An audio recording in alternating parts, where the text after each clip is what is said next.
குழந்தையே, இந்த பதிவு உன் கண்ணில் பட்டால் கட்டாயமாக இந்த பதிவினை முழுவதுமாக கேட்டு ஒருவருக்கு ஷேர் செய். ஏனென்றால் மிகப்பெரிய நல்ல செய்தியை கொண்டு வந்திருக்கிறேன்.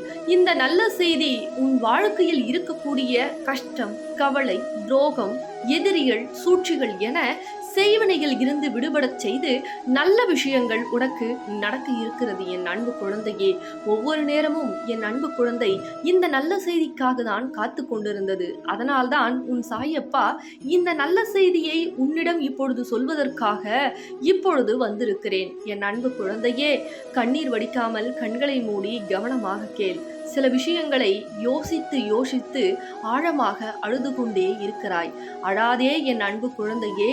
நம்பிக்கையும் பொறுமையும் நம் வாழ்க்கையில் கடைபிடிக்கும் பொழுது நல்ல விஷயங்கள் காலதாமதம் ஏற்படலாம். ஆனால் அது உனக்கு மிகப்பெரிய அளவில் சந்தோஷத்தையும் செல்வத்தையும் செழிப்பையும் கொடுக்கும் என்று உன் சாயப்பா ஏற்கனவே உனக்கு நான் வாக்களித்திருந்தேன். அதே போல ஒரு சில விஷயங்கள் என் அன்பு குழந்தைக்கு புரியாமல் இருந்தது.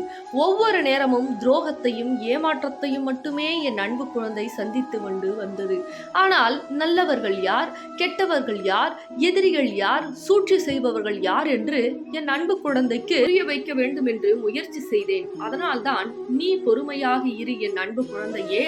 உனக்கு ஒரு விஷயம் மட்டுமல்ல, பல விஷயங்கள், பலதரப்பட்ட மனிதர்கள் உன்னை ஏமாற்றி கொண்டிருக்கிறார்கள். அதுவும் நீ அவசரப்பட்டு முன்கோபத்தால் பல விஷயங்களை இழந்திருக்கிறாய். இந்த பொறுமையானதுதான் என் அன்பு குழந்தையின் வெற்றிக்கு முதல் படியாக அமைய போகிறது. அதனால் என் மீது நீ நம்பிக்கை கொண்டு நீ பொறுமையாக இருக்கும் பொழுது ஒவ்வொரு தருணமும் ஒவ்வொரு மாற்றம் நிகழும் என்று இந்த சாயப்பா உனக்காக கூறியிருந்தேன். ஆனால் என் அன்பு குழந்தை அதிகமாக ஒரு சிலர் துரோகத்தை பார்த்து எதிர்த்து கேள்வி கேட்டது. ஒரு சில மனிதர்களை விரக்தியில் வெறுத்து ஒதுக்கியது. ஆனால் என் அன்பு குழந்தையின் நல்ல உள்ளத்தை எந்த ஒரு உறவுகளும் அதுவும் காப்பாற்றுவேன், கரை சேர்ப்பேன், உன்னை உலகமாக கவனித்துக் கொள்வேன், உன்னுடைய வாழ்க்கை முழுவதும் உனக்கு உதவி செய்வேன், உபத்திரம் செய்யாமல் எவ்வளவுப்பட்ட சந்தர்ப்ப சூழ்நிலையில் இருந்தாலும் உன்னை காப்பாற்றுவேன், கைதூக்கி விடுவேன் என்று பொய்யான வாக்குகளை நம்பி நம்பி நம்பி என்னுடைய அன்பு குழந்தை பல துரோகங்களை சந்தித்து மன விரக்தியாகிவிட்டது. அதனால் என் அன்பு குழந்தை ஒவ்வொரு தருணமும் ஒவ்வொருத்தரையும் வெறுத்தது. எனக்கு மட்டும் என் வாழ்க்கையில் இவ்வளவு வேதனைகள் நடக்கிறது சாயப்பா. ஒவ்வொரு நேரமும் நானுடைய மனம் குமரி அழுகிறேனே, இது உங்களுக்கு புரியவில்லையா? மென்மேலும் துரோகமான மனிதர்களையும் மட்டுமே நான் சந்தித்து என் வாழ்க்கையில் ஏமாற்றி கொண்டிருக்கிறார்களே, என்னுடைய நியாயமான கோரிக்கை என்று நிறைவேறும் என்று என் அன்பு குழந்தை தினம்தோறும் இரவு பகல் பாராமல் உண்ணாமலும் உறங்காமலும் அழுது கொண்டே இருந்தது.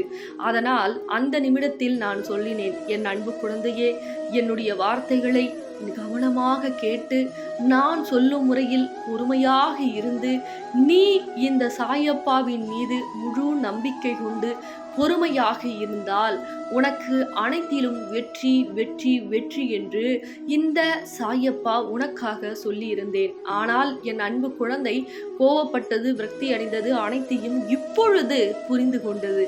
ஆனால் என் அன்பு குழந்தைக்கு நல்ல செய்திகள் வரும் பொழுது நான் ஏன் சாயப்பா உயிரோடு இருக்க வேண்டும், நான் ஏன் இந்த மனநிலையில் வாழ வேண்டும், எனக்கு வாழவே பிடிக்கவில்லை என்று நான் நல்ல விஷயங்களை கொடுக்கும் பொழுது உன்னுடைய எண்ணோட்டங்களும் சிந்தனைகளும் இப்படி இருந்தால் நல்லதா என் அன்பு குழந்தையே? நீ கொஞ்சம் நினைத்து பார்.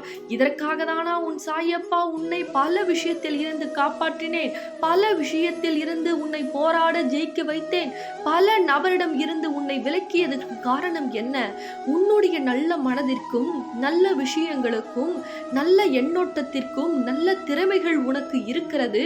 உன்னை எவருமே பயன்படுத்தி கொள்ளக்கூடாது என்பதற்காக தானே இந்த சாயப்பா அனைத்தையும் புரிய வைத்து அனைத்தையும் பயிற்சிகளை கொடுத்து கொடுத்து உன்னுடைய சாயப்பா உனக்கான ஒரு இடத்தை இப்பொழுது கொடுக்க நினைக்கிறேனே, அந்த தருணத்தில் இப்படி கண்ணீர் வடிக்கலாமா? நான் நிற்கதியாக நிற்கிறேனே, நடுத்தெருவில் நான் நிற்கிறேனே, எனக்கு சொந்தம் சொல்லிக்கொள்ள யாரும் இல்லை, எனக்கு உறவுகள் சொல்லிக்கொள்ள யாரும் இல்லை, எவருக்காக நான் உயிர் வாழ வேண்டும் என்று இப்படி கேட்கிறாயே? அப்பொழுது உன் சாயப்பாவை நீ அடியோடு வெறுத்து விட்டாய் அல்லவா, அடியோடு மறந்து விட்டாய் அல்லவா? என்ன என் அன்பு குழந்தையே, நான் கேட்பது சரிதானே? நீ அப்படித்தானே பேசிக் கொண்டிருக்கிறாய். இப்பொழுது நல்ல நேரம் வந்துவிட்டது, நல்ல காலம் வந்துவிட்டது. இப்பொழுது இந்த தருணத்தில் மனதையும் உடலையும் சரிநிலையாக வைத்துக்கொண்டு உன் எண்ணோட்டங்களை சீர்படுத்தி கொண்டு நான் கொடுக்கக்கூடிய அந்த அதிர்ஷ்டமான வாழ்க்கையை சீரமைக்க சரியான பாதையில் நீ செயல்பட வேண்டும் என்றுதானே இத்தனை பயிற்சிகளையும் கொடுத்தேன், இத்தனை அனுபவங்களையும் கொடுத்தேன். கெட்டவர்கள் யாரையும் என் அன்பு குழந்தை நம்பக்கூடாது, கெட்டவர்கள் யாருமே என் அன்பு குழந்தையிடம் இருக்கக்கூடாது என்று நான் பல முயற்சிகளை செய்து அவர்களை துரத்தி துரத்தி அடித்த பிறகு என்னுடைய அன்பு குழந்தை ₹1 சம்பாதித்தாலும் என் அன்பு குழந்தையே சாப்பிட வேண்டும் என்று நினைத்துதான் என் அன்பு குழந்தையிடம் இருக்கக்கூடிய கெட்ட மனிதர்களையும் கெட்ட விஷயங்களையும் தீய மனிதர்களையும் தீய எண்ணம் கொண்டவர்களையும் இந்த சாயப்பா விரட்டி விரட்டி அடித்தேன். ஆனால் என் அன்பு குழந்தை இதையெல்லாம் புரிந்து கொள்ளாமல் எனக்கு கெட்டது மட்டுமே நடக்கிறது, எனக்கு கெட்ட விஷயங்கள் மட்டுமே தெரிகிறது, என்ன சாயப்பா நான் பாவம் செய்தேன், ஒவ்வொரு தருணமும் எனக்கு நல்லதே நடக்கவில்லையே என்று என் அன்பு குழந்தை புலம்புகிறதே. அன்பு குழந்தையே, புலம்பாதே. ஒவ்வொரு தருணமும் உன்னுடைய சாயப்பா உனக்குள் இருந்து பல மாற்றங்களை இன்னும் வரும் வியாழக்கிழமை நடத்த இருக்கிறேன். ஒவ்வொரு நாட்களும் இப்படிதான் சொல்வீர்கள், சாயப்பா எனக்கு நடக்க மாட்டுகிறதே என்று நீ கண்ணீர் வடிக்காதே. பொறுமை என்பது கடலிலும் பெரியது. இந்த பொறுமையானது உன்னிடம் நான் கேட்கிறேன் என்றால் அது எவ்வளவு உயர்ந்ததாக இருக்கும். ஒவ்வொரு தருணமும் மாற்றும் மகிழ்ச்சியும் வர வேண்டும் என்றால் பல அனுபவங்களை நீ சேகரிக்க வேண்டும். நான் உனக்குள் இருக்கிறேன். நீ என்ன கேட்டாலும் அதை நான் வாங்கி கொடுப்பேன். நீ என்ன நினைக்கிறாயோ அது உன் கண் முன்னே நிற்கும். அது அனைவருக்கும் கிடைக்குமா? கிடைக்காது.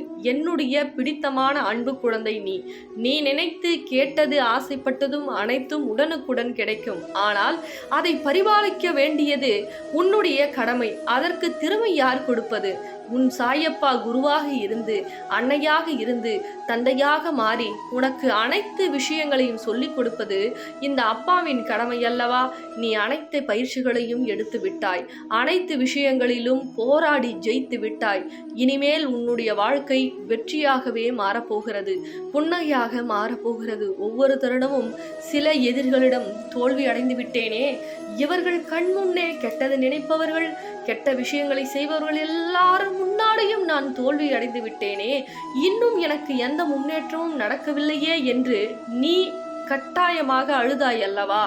அவர்கள் கண் முன்னேதான் இப்பொழுது உனக்கு ஒரு நல்ல முயற்சிகளும் நல்ல விஷயங்களையும் உன்னுடைய கண் முன்னே நான் காட்டிக் கொடுக்க போகிறேன். இனிமேல் நீ தைரியமாக இருக்க வேண்டும். அதே போல் இப்பொழுது நான் சொல்வதை கேள். உன்னுடைய சாயப்பாவின் அறிவுரைகள் உன்னுடைய வாழ்க்கையை மாற்றும். என்னுடைய அருள்வாக்கும் உன்னுடைய வாழ்க்கையை மாற்றும் என்பதை மறந்து விடாதே. என்னிடம் தனிப்பட்ட முறையில் நீ அருள்வாக்கு கேட்க வேண்டும் என்றால் இந்த தொலைபேசி மூலியமாக தொடர்பு கொண்டு என்னை தேடி ஓடிவா. நான்கள் பட்டு வையாவூரில் அமர்ந்திருக்கிறேன் அனுகிரக சாயாக. ஒவ்வொரு நேரமும் மாற்றத்தையும் மகிழ்ச்சிகளையும் கொடுக்க நான் உனக்காக காத்து கொண்டிருக்கிறேன். செல்வங்களையும் செழிப்பையும் என்னுடைய அறிவுரையானது உன் வாழ்க்கையை மாற்றும். குழந்தை பாகியம் இல்லாதவர்களுக்கு அமாவாசை அன்று என்னுடைய படையல் நிச்சயமாக உனக்கு குழந்தை செல்வத்தை அள்ளி கொடுக்கும். நிச்சயமாக என்னை தேடி வா என் அன்பு குழந்தையே. ஒவ்வொரு மாற்றமும் ஒவ்வொரு விஷயமும் உனக்காக காத்து கொண்டிருக்கிறது. ஒவ்வொரு நேரங்களிலும் உனக்குண்டான வெற்றி காத்து கொண்டிருக்கிறது. வேலை வாய்ப்பு இல்லை என்றால் நீ கண்ணீர் வடிக்காதே. என்னை தேடி ஓடிவா. நிச்சயமாக உன் வாழ்க்கையில் மாற்றம் உண்டாகும், நிம்மதி பிறக்கும், உனக்கு வெற்றி மேல் வெற்றி கிடைக்கும். உனக்குண்டான வழியை நான் வகுத்து விட்டேன். ஒவ்வொரு நேரமும் வீட்டிலே இருந்து அழுது கொண்டு வீட்டிலே குழம்பிக் கொண்டிருந்தால் எந்த மாற்றமும் நிகழாது. என்னை தேடி ஓடிவா. ஒவ்வொரு மாற்றமும் 100 விஷயமும் வெற்றியாக அமைய போகிறது. இன்னும் வரக்கூடிய வியாழக்கிழமை மிகப்பெரிய அதிசயத்தை உன் இல்லத்தில் நிகழ்த்த போகிறேன். அதனால் தைரியமாக இரு அன்பு குழந்தையே. இனிமே ஆன்லைன்ல காயின் விளக்கோ அருள்வாக்கோ கிடையாது. ஏன்னா அம்பாள் உத்தரவு கொடுக்கல. அதனால இனிமே கோவிலுக்கு வரக்கூடிய தங்க பிள்ளைகளுக்கு மட்டுமே நாணய விளக்கு அருள்வாக்கா இருக்கட்டும். நீங்க கோவிலுக்கு டைரக்டா தான் வரணும். கோவிலுடைய டைம் என்னன்னா காலையில 9 to 12, சாயந்தரம் மாலை 6 to 8 மணி நம்ம கோவில் திறந்திருக்கும்.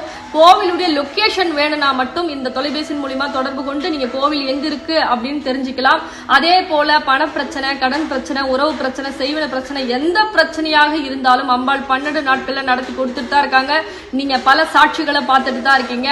உங்களுக்கும் அது போல நடக்கணும் அப்படின்னா நம்ம வரம் தரும் வாராய் கோயிலுக்கு தேடி வந்து அம்பாளுடைய பாதத்துல உங்க குறைய சொல்லி நாணயத்தை வாங்கி வழிபாடு செய்யுங்க. சரிங்களா தங்க பிள்ளைகளா? இந்த பதிவு உங்களுக்கு பிடிச்சிருந்தா மற்ற தங்க பிள்ளைகளுக்கு ஷேர் பண்ணுங்க. ரொம்ப சந்தோஷம். பேர் சார்? பேர் ஆறுமுகம். எங்க இருந்து வரீங்க? திருமணி பக்கத்துல. என்ன மாவட்டம் அது? புதுக்கோட்டை மாவட்டம். புதுக்கோட்டை.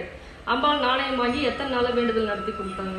அம்பாளுடைய நாணயம் வாங்கி கிட்டத்தட்ட ஒரு 6 நாள்ல எங்களுக்கு நல்லது நடக்க ஆரம்பிச்சிருச்சு. 6 நாள்லயே நல்லது நடக்க ஆரம்பிச்சிருச்சு. என்னென்ன செஞ்சு கொடுத்தாங்க அம்பாள்? அம்பாள் வேலை இல்லாம ரொம்ப கஷ்டப்பட்டுட்டு இருந்தோம். வேலை இல்லாம வேலையே கிடைக்காம இருந்தது. சரி. நீங்க வந்துட்டு போனது நல்ல வேலை கிடைச்சது. நல்ல வேலை கிடைச்சது. ரொம்ப சந்தோஷம். உடல்ல இருந்த உபாதைகள்லாம் படிப்படியா குறைய ஆரம்பிச்சிருச்சு. ரொம்ப சந்தோஷம். சரி, ஓகே. அம்பாள் நன்றி.